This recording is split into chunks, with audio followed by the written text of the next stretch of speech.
I'm back with another YouTube video. I had to go in and delete some apps and delete all kinds of stuff just so I could be able to make a video. I couldn't even access to make a picture or to do anything.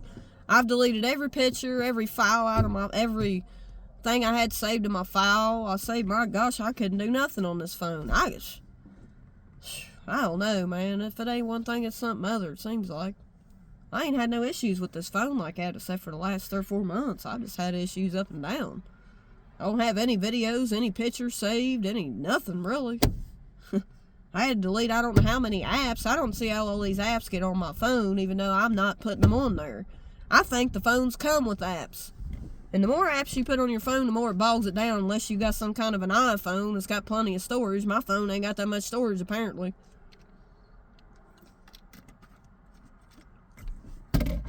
I wrote something, I want to share it with y'all. Alright. It's something I'm going through. It's a struggle I'm going through right now, so I'm going to read it to you. Sometimes I'm struggling with bills, medical ones. What do you do when there's no money? Had to quit my job. Medical debt like the tons. Past mistakes in my head, reruns. Went to a mental hospital 2 years ago, so I can't have handguns. It's messed up when the government controls your funds. So many homeless due to mental health issues. People judge but could never walk in your shoes. Could leave your heart bruised. All these problems feel my emotions ooze. Feel a noose, letting my emotions loose. Could blow a fuse. Which decision do I choose? What do I got to prove? What do I got to lose? Seems no matter, there's pros and cons. Feel like I'm stuck in the frozen ponds. Lack of healthcare means the government is the potent cause. They all for aborting babies. Governmental figures serving false idols. Roman gods. Big pharma and medicine. Side effects. Doses calls. Countries who are always at war. 1,000 bombs, complicated by exploded bombs, ready to disarm, only a second before they're ready to cause bodily harm. Could you ever be ready for the alarm before others disarm?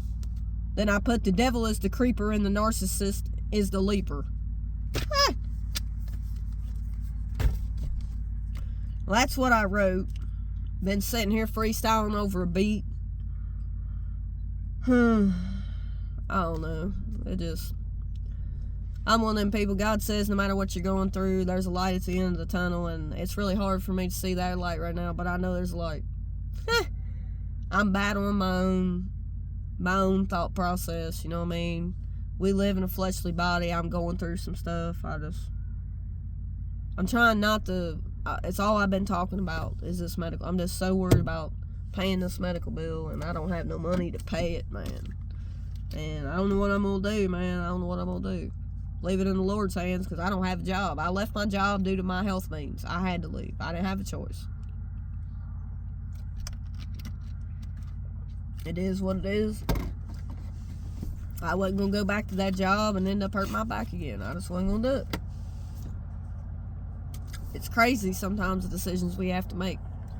And I never planned on going back to that job anyway after I hurt my back the second time. I planned on staying as long as I was on light duty, but when they took me off that, I was gone. They told me the only choice I had to file short-term disability, but I never planned on returning there. So, means I sent him a text and even called him and left a voicemail saying I was done with that job. I probably won't get no short-term disability check.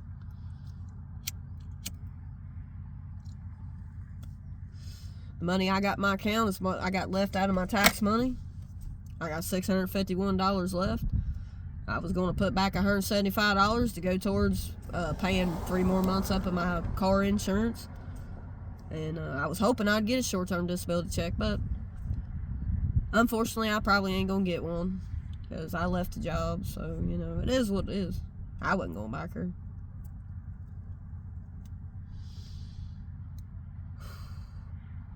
And I had 5.75 incidents where they held days against me when I got hurt on the job, so either or. So yeah, a little struggling. I'm here at the park. I've been here for 2 or 3 hours just talking to God, you know. Freestyling over beats, writing poetry, what I always do. I stopped at Burger King, got me 3 burgers earlier and got me a coffee. I drank all of it. Plus I bought me one of these Tropicanas from the gas station. Cranberry juice. I don't know. I got a lot of hurdles to overcome, y'all. I don't know. I can't sit back and worry about it. I mean, if they sue me and take me to court and sue me for the medical bill or whatever, they can't get what I don't have. As long as I show up to court, I ain't going to jail over it. They ain't going to put me in jail over a medical bill. They're liable to sue me. That is a possibility. And if it happens, then, it is what it is. They can't take what I don't have. Because I'm going to file I'm going to file disability, probably. That's what I'm looking at. And that could take a while. I got a friend who's got a lawyer that she used that don't charge you any money unless he wins the case.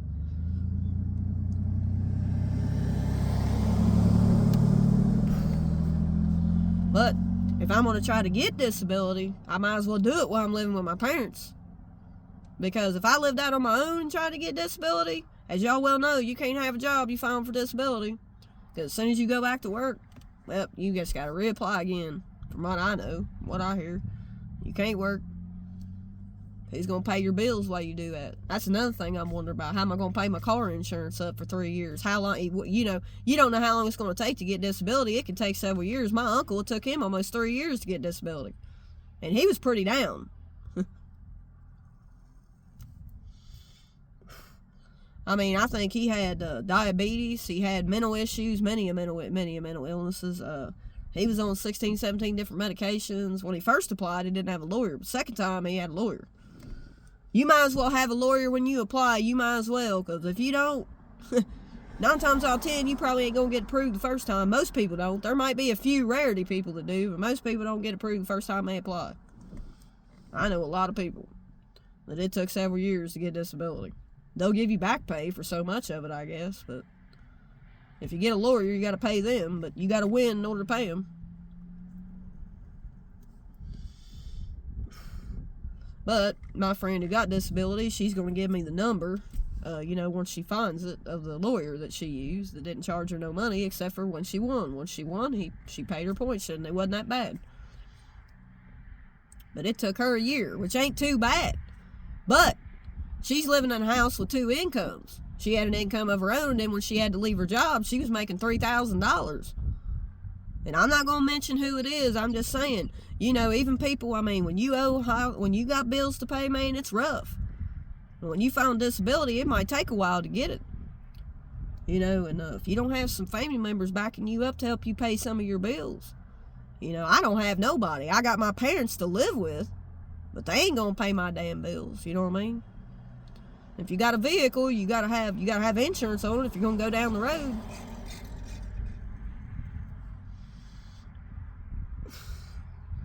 I don't know. I've considered maybe trying to find a job somewhere where I don't have to lift a whole lot and maybe just work a job long enough to get some of this medical bill paid off. I don't know what I'm gonna do. But then again, I don't know how long it's gonna take to find a job, and I really don't want to have to drive an hour to get to a damn job every day. And there ain't a whole lot of jobs in this town that pay anything. And the ones that do, they won't even interview me half the time, last time. So I don't know.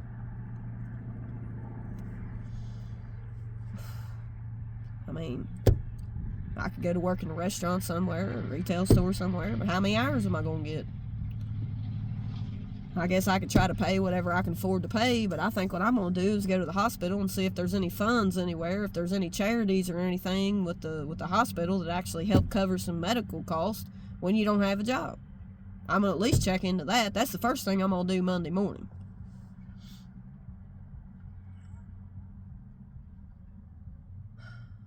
Basically, I got maybe $400 left in my checking account after I put back $175 for my insurance for 3 more months. And I can't even pay that till the end. I can't even pay that till May, because they told me I'm not allowed to pay for that until May.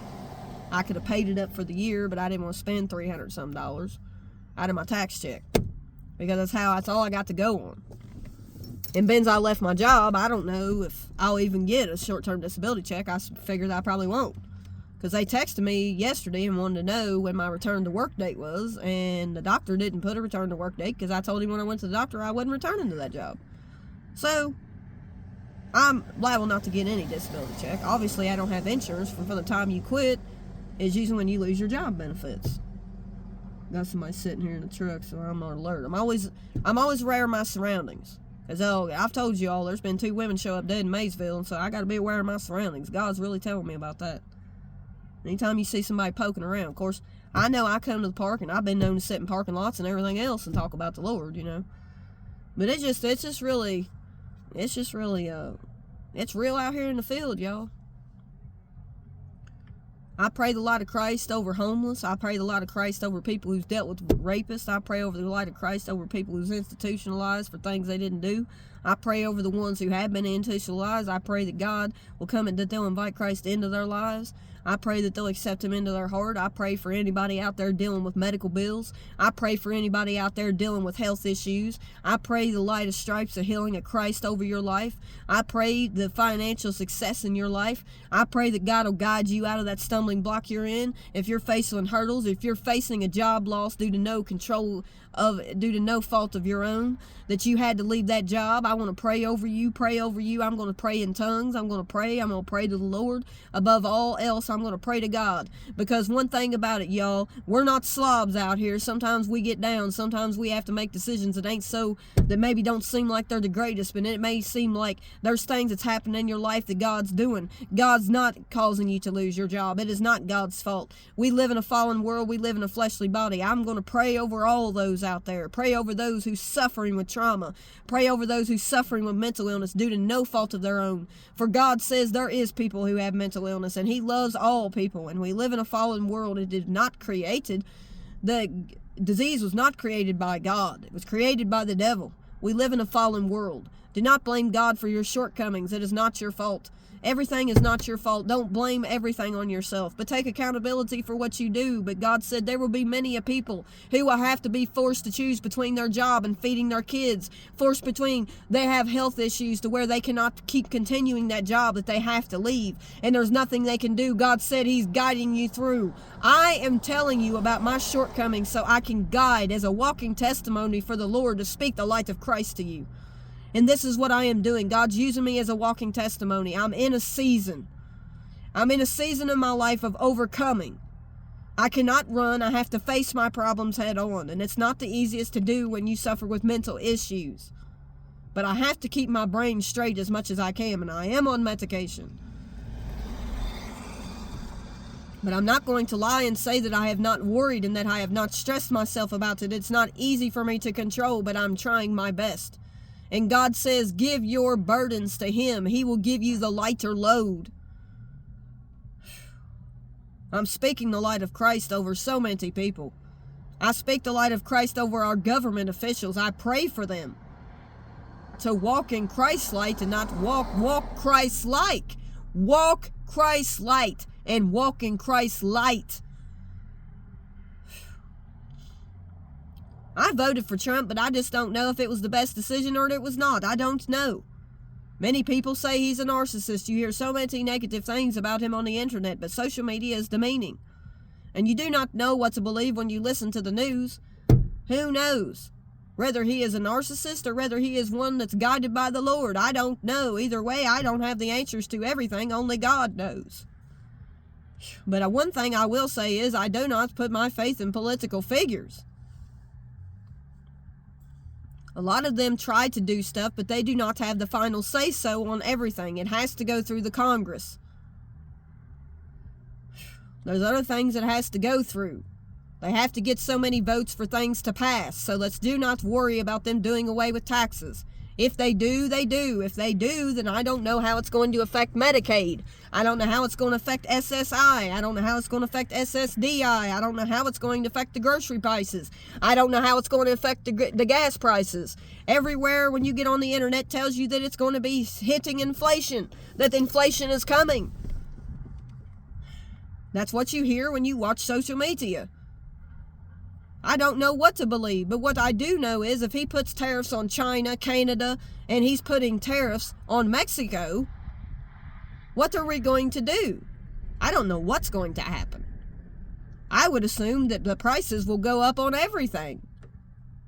Unless we just do not import or export things to these countries. I do not know what's going to happen.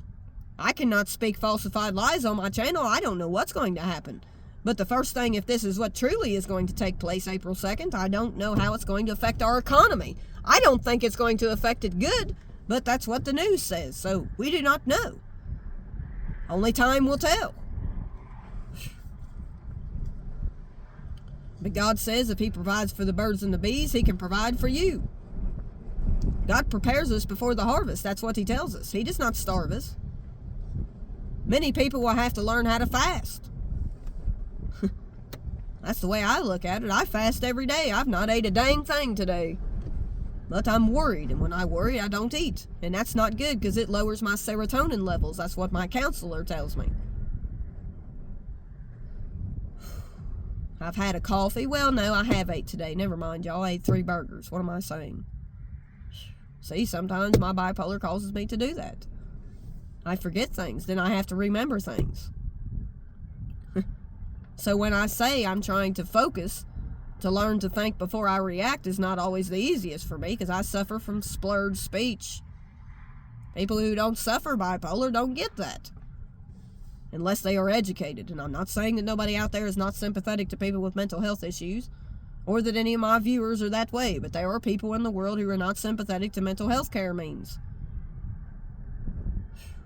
There's many homeless people out here suffering with mental illness, and drug and alcohol addiction, and prostitution addiction, and porn addiction.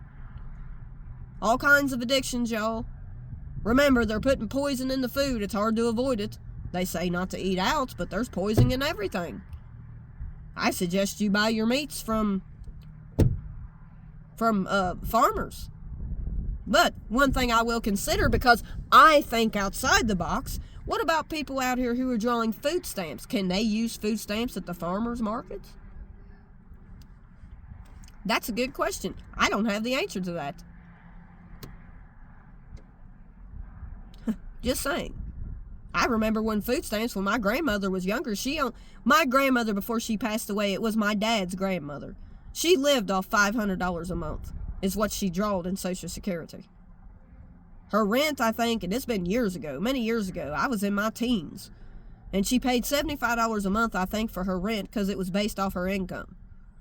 And she still had to pay so much on her utilities. She got food stamps, but it was very little. We're talking about 20-some years ago. The woman lived off of nothing, basically. And she raised 3 kids on a minimum wage pay. I speak up for the elderly. The elderly are the ones who suffer ultimately in this life, is because the government doesn't care about the elderly.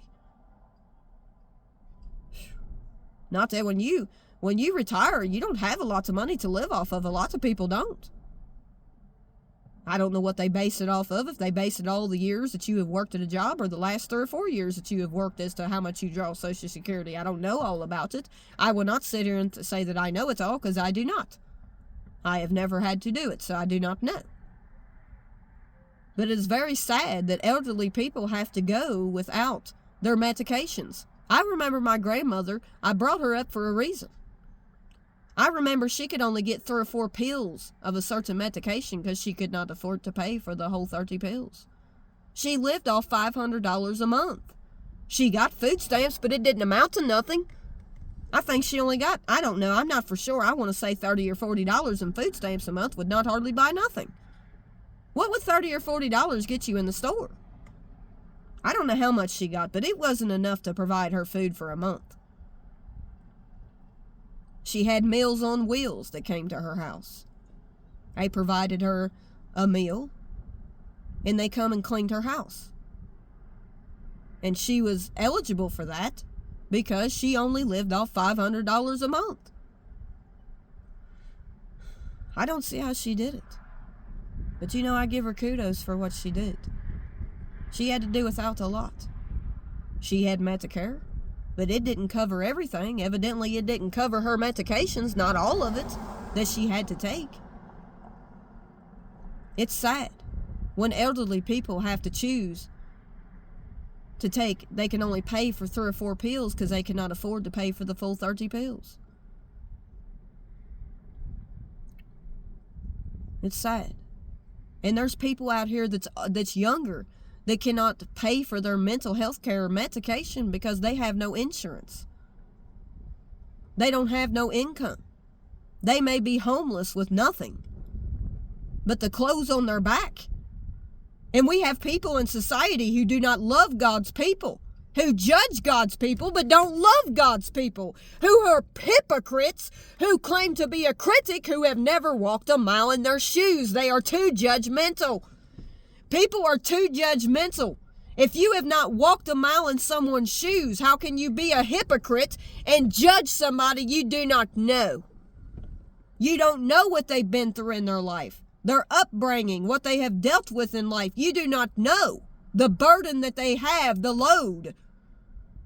You don't know their burden or their load. You don't know. And I love all God's people, no matter what happens to me. For when it is my time to go, I will be glad to go to heaven when it is my time. But I still have plenty of days left to live here. I have a work to do for the Lord, and that's why I live for the Lord. And when negative things consume my mind, I just rebuke it. I just need to rebuke it and move forward. Do not believe everything your mind tells you. It wants to tell you that you are not worth living for. You are. No matter what you go through, God will guide you where you need to go. And that's what I have to keep telling myself, because I'm dealing with some things. And it's got me down. And you may see my tears fall, but I'm not weak. The weak person is the one who don't express it. The weak ones are the one who don't express it, and they suppress it. And that's why our suicide rates are so high.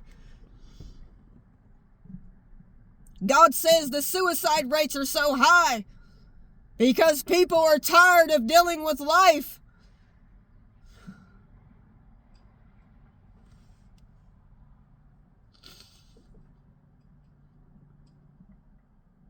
Y'all know I'm as real as I can be on these videos, man. The heart of me is the heart of Christ, because He's inside of my heart. Man, I feel for the ones who have a struggle, because I know what it's like to struggle.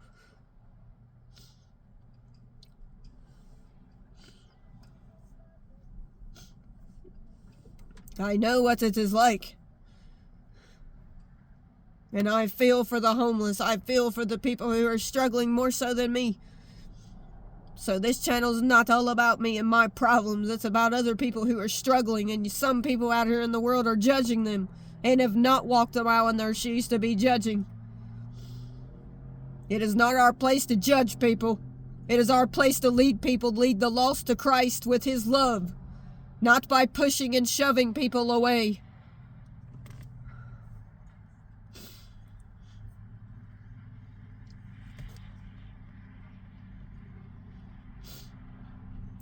So if you are struggling with anything and you have not invited Christ into your life, I want to take this time to ask if you would ask Christ into your heart.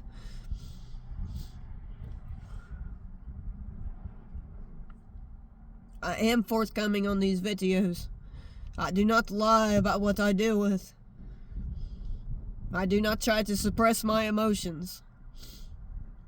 I try to express them on my social media platform, to try to reach the ones who are dealing with similar issues and to know that I am here for you. I am a light in a dark place, God says.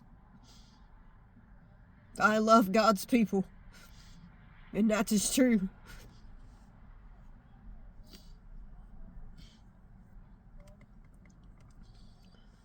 But God never said this walk as a Christian was easy, as you've heard me say many a times.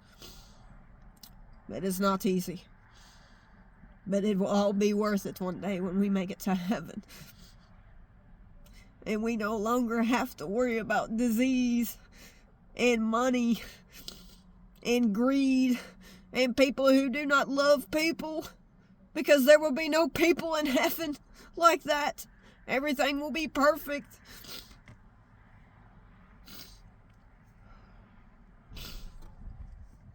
But I'm here to tell you, do not take your life no matter what you're facing. That if you need somebody to talk to, lean out to me. No matter what I'm going through, I will listen. And God will always listen to you. If you are lost and you have not accepted Christ into your life and you are truly sorry of your sins and you believe that Jesus died on the cross and arose from the dead 3 days later, then you are saved. You can do that from anywhere you are at. Whether it's behind closed bars, whether it's out in the park somewhere, whether it is in your house, whether it is in your car, wherever you are. It is very important that you accept Christ into your life before one day we will not have to struggle with these issues. But for now, things happen in life and we have to help one another and not keep hating on one another. We cannot keep hating and beating people down. It is not good for people. Far better is it to turn the other cheek. It's not easy to do when we live in a fleshly body. Let's just be real. We don't have to be out of reality. I am speaking reality.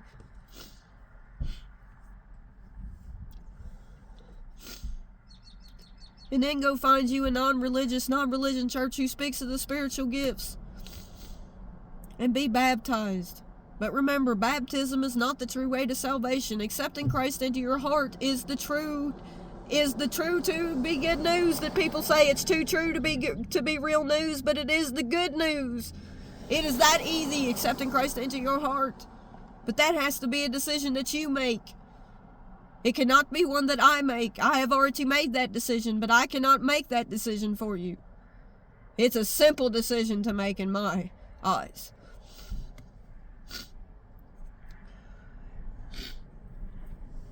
God will lead you to greener pastures. I'm not one of these people who just talks bullcrap. I speak the light of Christ, and I love God and all people. Because as a Christian, I was called to do the will that God has upon my life. And I'm trying to do it on this platform. So until next time, peace, love, and y'all be blessed.